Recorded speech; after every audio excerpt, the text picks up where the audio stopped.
আসসালামু আলাইকুম গাইস, আজকে আমি চলে এসেছি একটি কামিজ কাটিং ভিডিও নিয়ে। তো প্রথমে এখানে 7 ইঞ্চি মাপ নিয়ে নিলাম এবং নিচে বগলের মাপ বা আরমোলের মাপ নিলাম 9 ইঞ্চি, কারণ এটা একজন একটু মোটা স্বাস্থ্যের মানুষের ড্রেস, এই জন্য স্বাভাবিক 9 ইঞ্চি নিলেই পারফেক্ট হয়। তো এই তো এখানে একটু ঢেউ করে আরমোলটা ডিজাইন করে নিলাম। এখন আমরা আগের একটি ড্রেসের বডির মাপ নেব।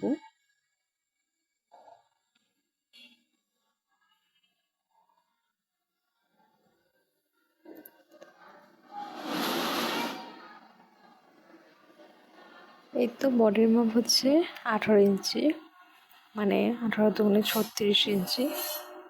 তো 36কে 2 ভাগ করলে হয় 18। তো এখন আমরা 18কে 4 ভাগ করে নেব এবং যেই মাপ হয় সেই অনুযায়ী দাগ টেনে নিলাম। এরপর এখান থেকে 14 ইঞ্চিতে বডির মাপ এবং 20 ইঞ্চিতে হিপের জন্য দাগ টেনে নিলাম।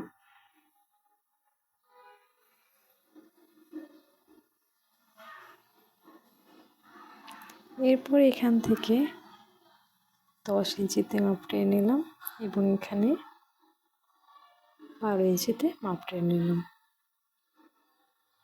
এবং এই দাগগুলো এর সাথে মিলিয়ে নিলাম। তো এখন এখানে আমি দাগটা টেনে নিলাম।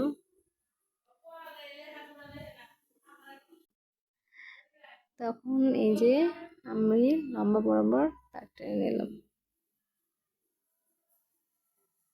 এখানে জামার নিচে পাশের মাপ নিয়ে নিলাম 25 ইঞ্চি। 25-এর 2 ভাগ করলে হয় 12.5 ইঞ্চির মতো নিয়ে নিলাম। 13 ইঞ্চি নিয়ে নিলাম পুরোপুরি।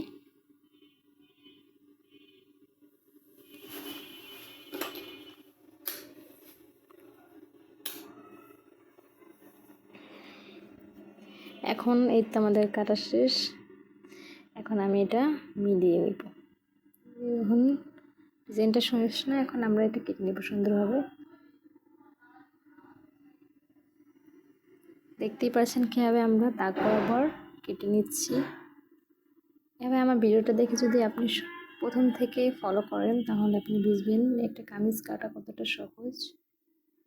এই যে দেখেন, এই চিহ্ন বরাবর আমি হালকা কেটে একটা চিহ্ন করে নিলাম যাতে সেলাইয়ের সময় আমার সুবিধা হয়, এবং এই কারণে আমি চিহ্নটি দিয়ে নিচ্ছি।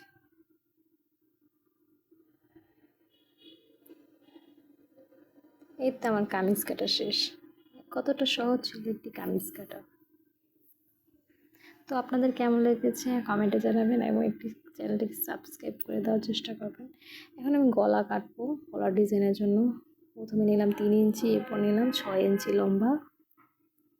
এই তো আমরা এখন ঘর করে এখানে গোল একটি শেপ দিয়ে নিলাম। এরপর এখান থেকে আরও 8 ইঞ্চি লম্বা টেনে নিলাম দাগ। এরপর এখান থেকে 1/2 ইঞ্চি নিয়ে সেখানে বাঁকা করে এভাবে দেখুন কীভাবে করছি, সোজা একটি দাগ টেনে নিলাম এবং এখান থেকে বেঁকা করে আরেকটি দাগ টেনে নিলাম এবং এটা এখন মিলিয়ে নেব। আপনারা ভালো করে দেখুন আমি কীভাবে করছি। ক্যামেরায় দাগটা ভালোভাবে বোঝা যাচ্ছে না কারণ এটা চকটা গোলাপি রঙের, তাই কিন্তু আপনারা আমার হাতের দিকে ভালো করে তাকালেই বুঝবেন। এই দেখুন কীভাবে কেটে নিলাম। এই যে আমার গলা কাটা প্রায় শেষ।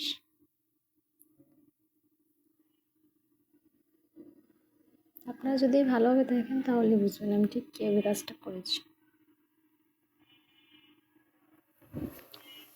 দেখুন আমার গলাটা কত সুন্দর হয়েছে এবং এর জন্য আমি আলাদা একটি কাপড় কেটে নিলাম, যেহেতু এটা পট্টি বলতে পারেন এক টাইপের, তো এটা ভিতরে থাকবে যে আমার এই কাপড়টা, তো আমি আলাদা করে কাপড়টা কেটে এটার উপরে এই গলাটা বসাবো।